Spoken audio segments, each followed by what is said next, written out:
Mystery మరణాలతో వణుకుతున్న గుంటూరు జిల్లా తురకపాలెంలో పరిస్థితిని చక్కదిద్దేందుకు అధికార యంత్రాంగం చర్యలు చేపట్టింది. జాతీయ హెల్త్ మిషన్ రంగంలోకి దిగింది. 18 ఏళ్లు దాటిన ప్రతి ఒక్కరి రక్త నమూనాలు సేకరించి వైద్య పరీక్షలు చేస్తోంది. గ్రామమంతా వైద్య సర్వే చేసి ప్రభుత్వానికి నివేదిక అందిస్తామంటున్న నేషనల్ హెల్త్ మిషన్ వైద్య బృందం పనితీరుపై పూర్తి సమాచారం మా ప్రతినిధి సాంబశివరావు అందిస్తారు.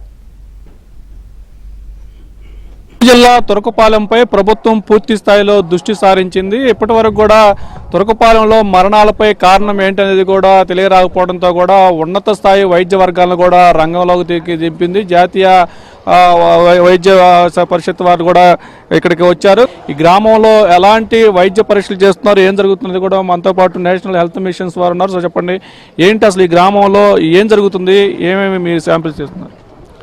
గౌరవ ముఖ్యమంత్రి గారు ఇచ్చిన ఆదేశాల మేరకు, ఆరోగ్య శాఖ మంత్రుల వారు ఇచ్చిన ఆదేశాల మేరకు నిన్న ఈరోజు ఈ గ్రామంలో మొత్తం మా టీం అంతటితో, మా మెకానిజంతో ల్యాబ్ టెక్నీషియన్స్, MLHPs, అలాగే ఒక మెడికల్ ఆఫీసర్ని ఈ టీం మెంబర్స్ కన్స్టిట్యూట్ చేసి 50 టీములను కన్స్టిట్యూట్ చేశాం.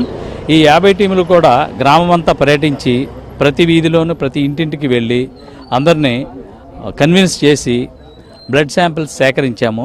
నిన్న 895 బ్లడ్ శాంపిల్స్ సేకరించి ఆ 3 ల్యాబ్లకి పంపించడం జరిగింది. విజయవాడ, గుంటూరు, తెనాలి. ఆ ల్యాబ్ రిపోర్ట్స్ కూడా నిన్ననే వచ్చాయి. ఈరోజు ఎవరైతే మిగిలిపోయి ఉన్నారో నిన్న కవర్ అవ్వకుండా వారందరినీ కూడా కవర్ చేస్తూ ఈరోజు కూడా అదే నిన్న జరిగిన యాక్టివిటీసే స్టార్ట్ చేసాం. బ్లడ్ శాంపిల్స్ అన్నీ వస్తాయి ఒక 1 అవర్లో. ప్రతి గంటకి కూడా బ్లడ్ శాంపిల్స్ ఆయా ల్యాబ్స్కి పంపిస్తున్నాం. ఆ శాంపిల్స్ అన్నీ కూడా అక్కడ ప్రాసెస్ అవుతాయి. తర్వాత రిపోర్ట్స్ డాక్టర్లు వాటన్నిటిని వెరిఫై చేసిన తర్వాత, అనలైజ్ చేసిన తర్వాత ఆ రిపోర్ట్స్ అన్నిటిని కూడా పై అధికారులకి అనాలిసిస్ రిపోర్ట్స్ కూడా సమర్పించడం జరుగుతుంది. సరే, గ్రామంలో ఎంతమంది వైద్య సిబ్బంది బ్లడ్ టెస్ట్ చేయడానికి వెళ్తున్నారు? ఇప్పుడు కొత్తగా మీరు వచ్చిన తర్వాత ఈ గతంలో చెప్పినట్టు సింటమ్స్ అన్ని బయటపడుతున్నాయి. అంటే ఇప్పుడు యాక్చువల్గా నిన్న ఇవాళ ఈ 2 రోజులు మనము ఈ శాంపిల్స్ కలెక్షను, దానితో పాటు ట్రాన్స్పోర్టేషన్ కోసం పకడ్బందీగా ప్లాన్ చేసి అవి బార్ కోడింగ్ సిస్టమ్తో పాటు పెట్టి వాటి అనాలిసిస్కి కూడా మళ్ళీ ఎక్కువగా రాత వర్క్ ఇట్లాంటివి ఏం లేకుండా మనం సాఫ్ట్వేర్ కూడా ఒక అప్లికేషన్ కూడా ఇమీడియట్గా తయారు చేయడం జరిగింది. సో మొత్తం మనము బయోకెమికల్గా వచ్చేసరికి ఒక 19 రకాల టెస్ట్లు, అంటే పర్టికులర్గా కొలెస్ట్రాల్, అలాగే లిపిడ్ ప్రొఫైలు, తర్వాత కిడ్నీ ప్రొఫైలు, తర్వాత లివర్ ప్రొఫైలు, ఇలా 19 రకాల బయోకెమికల్ టెస్టులు, అలాగే 22 రకాల కంప్లీట్ బ్లడ్ పిక్చర్ టెస్టులు ఇవన్నీ కూడా చేయటం జరిగింది. నిన్న నాకు తెలిసిన సమాచారం మేరకు, మన మెడికల్ ఆఫీసర్ గారు చెప్పిన మేరకు ఒక ముగ్గురికి మాత్రం ఫీవర్ అని వచ్చారన్నారు. కానీ వాళ్ళకు కూడా టెంపరేచర్ అయితే రికార్డ్ కాలేదు.